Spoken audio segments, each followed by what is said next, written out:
ஒரு வீட்டில் அக்காவும் தம்பியும் இருந்தாங்களாம். அவங்க எப்போ பார்த்தாலும் சண்டை போட்டுட்டே இருப்பாங்க. அவங்கள நினச்சி அப்பாவும் அம்மாவும் ரொம்ப கவலைப்படுவாங்க. ஏங்க, நம்ம குழந்தைங்க இப்படி எப்போ பார்த்தாலும் சண்டை போடுறாங்களே. ஆமாம், அவங்கள நினச்சா ரொம்ப வருத்தமாக இருக்கு.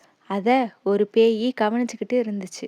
ஒரு நாள் அவங்க அம்மா கடைக்கு போக கிளம்புனாங்க. டிங்கு, புக்கா, அம்மா கடைக்கு போயிட்டு வரேன், 2 பேரும் சண்டை போடாமல் இருங்க. அவங்க அப்பாவும் வேலைக்கு போயிட்டாங்க.